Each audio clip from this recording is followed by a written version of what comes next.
Hey guys, what's up?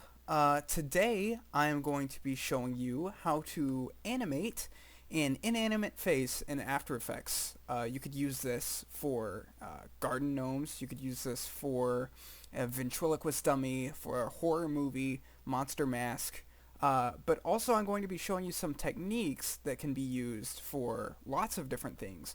So regardless of whether or not you own a garden gnome, I hope that this tutorial is useful to some of you. Here I am in After Effects. I've got my footage loaded into a composition, and the first thing I'm going to do before I do anything else is I'm going to add a marker here on the timeline so that I can know exactly when to start the effect. Now the reason I'm going to do that is because if you can see here at the beginning, I pass in front of the camera and it actually shakes a little bit, which makes the effect more noticeable. Ideally, for a shot like this, you would want it locked off and stationary so that you don't have to track anything in post, and we're not going to track anything today. So I'm just going to find a frame where the camera stops moving. Around here is good, and I'm going to go up to Layer and then Add Marker, or number pad asterisk on your keyboard. And then that puts a little marker here. So the way that I was originally going to do this is I was going to create a solid, give it, the gnome's skin color, maybe add some texture, mask it out. The problem with this method is that it doesn't really look all that great, and it's also just kind of a hassle to get to look right. And there's actually a much more effective way to do this. So what we're going to do today is we're going to use After Effects clone stamp tool to paint out certain features like the eyebrows, the irises, places on his face that are going to move and need to have blank texture behind them. So I'll show you what I'm talking about. So I'm going to double click on my layer here and open it up in a layer window and zoom in on his face. And I'm going to find the clone stamp tool up here at the top. If I hold control, I can control the size of the brush, and if I hit alt, I can actually select a color to start painting with. And all I'm doing here is I'm just painting out the areas of the eye where the iris would be. I'm going to go ahead and fast forward through some of this, and I'll check back here in a minute.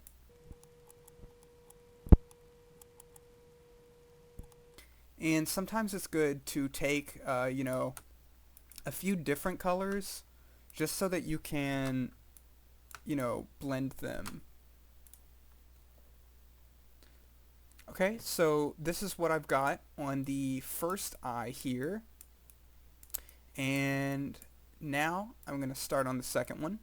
This would actually be much easier with a tablet. So if you do digital art of any kind and you own something that you can use like a pen with,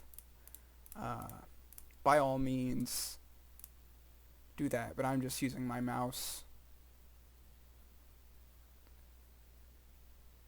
Alright, now we're going to move on to the eyebrows. These are a little bit trickier because, as you can see, there's a lot more variation in the shading. So I'm just going to take, a few different colors and just try to match what I think it should look like as best as possible.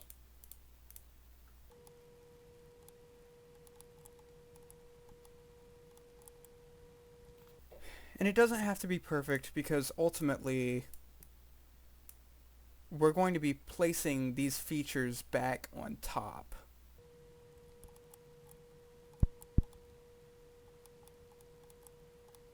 Okay, so I think this is good enough for what I need to do, which looks really scary, but we're going to go ahead and start adding the gnome's features back on top. So I think the best way to do this is to duplicate this layer with Control D, and we're going to open up the effects and delete the paint effect. So now we're just left with the original plate, and I'm going to go ahead and duplicate this 3 more times so that we have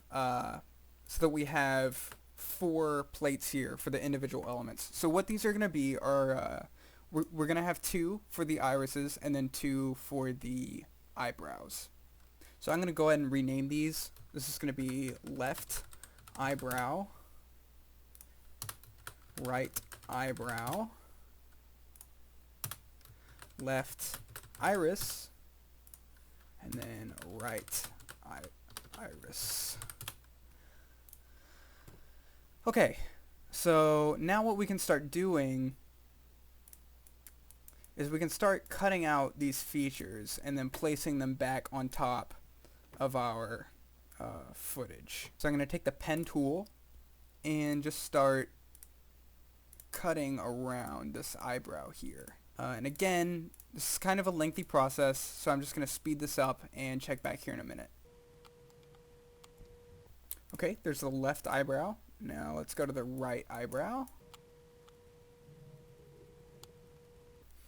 Alright, now the left iris. And the right iris.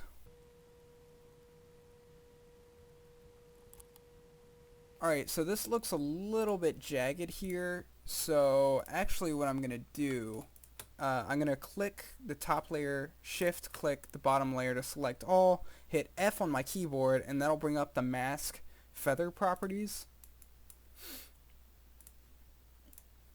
And now for each of these, I can just mask them a little bit just to make them less harsh around the edges. So that looks pretty good. And if you find that it's a little bit, I guess, too small, you can actually go in here and adjust the mask expansion by a couple pixels. Okay, so this is what it looks like with all the features cut out. And I know basically what we've done is disassembled our gnome and reassembled him from scratch, but that's the whole point, because now what we can do is if I toggle these layers on and off, you can see we're left with, you know, all the blank space between them so that when we start moving them around, it looks natural. So let's start with the eyebrows. We want to rotate these from, you know, maybe like right here, just so that they turn downward like he's frowning, right? So the problem is that if I hit R on my keyboard to open up the rotation here and I start to rotate it, you can see that the eyebrow is actually just rotating completely on the wrong axis. And the reason that's happening is because our anchor point is way down here. I don't know if you can see it, but this little point is what the layer is. It's acting as basically a hinge for the layer to rotate around. So if I hit Y on my keyboard, I can actually grab this anchor point and drag it up to a spot where I want this to happen. Maybe right here is good, and I'm just going to drop that in, hit V to go back to my selection tool. And now if I rotate, you can see it's actually rotating from that hinge. Okay, I'm going to do the same thing for the right eyebrow. Hit Y on my keyboard, drag the anchor point up here, drop it, V, and there we go. And now don't worry about this dark space right here. We're actually going to warp his face later so that you know, the shadows match up with his facial movements. Okay, so now I'm going to start placing keyframes on the eyebrows for position and rotation, and then again for position and rotation. And I'm going to skip, you know, a few frames ahead And I'm just going to turn them down, like he's frowning, because he's evil. And then I'm going to use the position keyframes just to move them in a little bit so it doesn't look as strange. So this movement looks okay, but it doesn't look exactly natural because our movement is just starting and stopping without any sort of, slowing down or anything like that. So what we're going to do is we're going to highlight all of our keyframes, and we're going to right-click Keyframe Assistant Easy Ease. And what that does is it changes the interpolation of our keyframes so that it sort of starts slow and ends slow. And the majority of the movement just happens in the middle of the animation. To see what that looks like, you can go over here to your graph, and you can actually, change, if you wanted to, you could change the animation here. But this looks good, so I'm just going to leave it how it is. Now, I'm not going to change the anchor point of the irises because we're not actually rotating these. But what we are going to have to do is animate the mask path so that as the eye slides over to the right, it actually conforms to the shape of the eye. So first thing I'm going to do is bring up the position properties for both eyes. And I'm going to skip ahead a few frames and animate them to slide over to the right, like he's looking over that direction. And now if I just select both of these and hit M, we can set keyframes for the mask path. By the way, if you shift click both layers, you can actually hit U to show all the keyframes. And over here,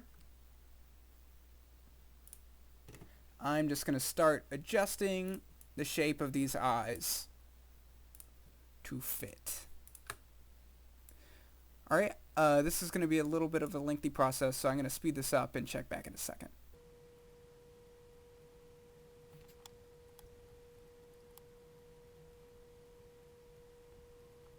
Okay, so one thing that I want to fix real quick is this bottom layer here. You'll notice that the paint effect we made starts at the marker here, which we actually don't want. So one way to get around this is hit the tilde key with your cursor in the timeline window and click the top paint layer, scroll down to the bottom, shift click the bottom paint layer, and that selects all of them. And now if we hit the tilde key again, we can return to our normal view and basically just extend these. I'm going to extend them to the frame where the gnome becomes visible.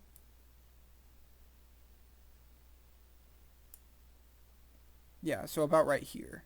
So this is our animation so far, and I'm really liking the way this is turning out. But it's missing one of the key elements that makes this look more natural, which is the distortion of the face. So the way we're going to do that is with a tool here in the effects panel called the Liquify effect. So I'm going to drop this Liquify effect down here on the bottom layer, and I'm going to select this first little brush here, and we don't have to open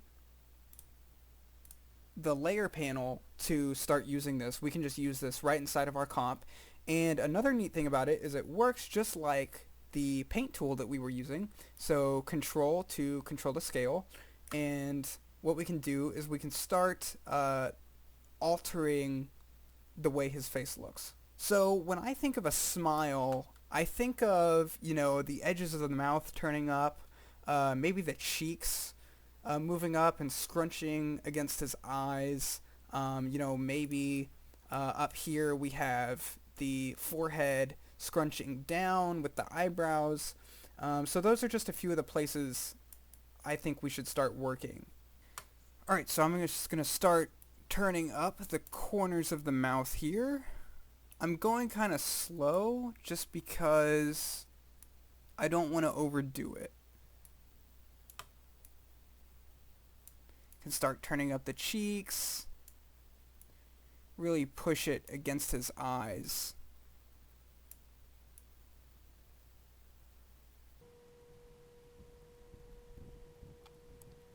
Right here where his eyebrows have gone down. I'm going to just start pushing the forehead to match that spot. Alright, so I think this looks pretty good. Now I'm just going to animate the distortion so that it happens over time. So let's go down here to the distortion percentage, and we're going to set this at the beginning to 0%. And then, you know, when we want him to stop animating, we're just going to go to 100%. And now this is really starting to come to life. This looks pretty good. One of the last things I'm going to do that I did in my final video was I had him blink, so I added in some eyelids and animated them to open and close. Alright, so the way we can go about this is we can right click, new solid. We're just going to hit OK because it doesn't really matter what color it is. Since we're going to change that in a minute, I'm going to disable that for now, and with that layer selected, I'm going to select the pen tool, go into the eye, and I'm just going to start, I guess, masking around the area I think the eyelid should be. Alright, that looks pretty good. Now let's do it on the other eye. So this time I'm just going to duplicate that solid, hit M to bring up the mask, select it, delete it, and now we can start over. And I'm just clicking and dragging with the pen tool to create these Bezier curves. Okay, now let's toggle that back on. So let's go into our effects. We're going to apply an effect called Gradient Ramp. And what that does is it's going to give us these two little holds here, which we can just position close to our eye to get this sort of gradient effect. And now we can just use these eyedropper tools here to select colors around the eye that we want to emulate. So I can see right here it's going from, you know, dark to light. So I'm going to choose a brighter skin tone over here. See how that looks? I'm going to do the same thing over on this other eye.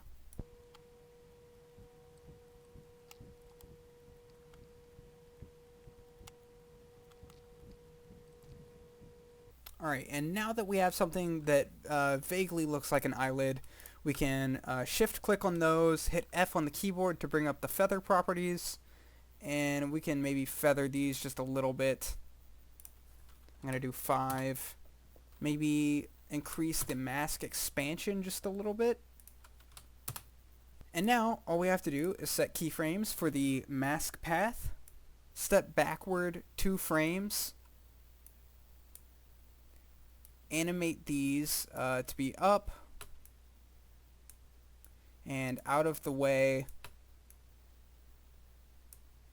and then here in the middle we're just going to create a keyframe for the middle of the blinking motion. Alright, so now we have something that looks like this. And the easiest way to open the eyelid back up is just to duplicate all the keyframes in the reverse order. So next frame over, I'm just going to select this last keyframe, Control C on my keyboard, Control V to paste it, Control C again, Control Paste, and then on the first keyframe, Control C, and then over here, Control V. And now you can see we have this sort of blinking motion. Alright, and now I'm just going to draw in the edges of this layer so that it only exists on the frames that we need it for.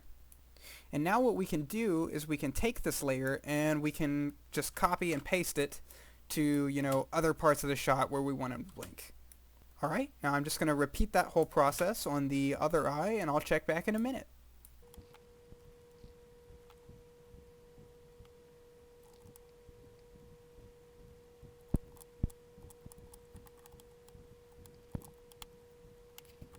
Now you just want to make sure that both your blinking layers here match up with each other. Otherwise you could have offset eye blinks.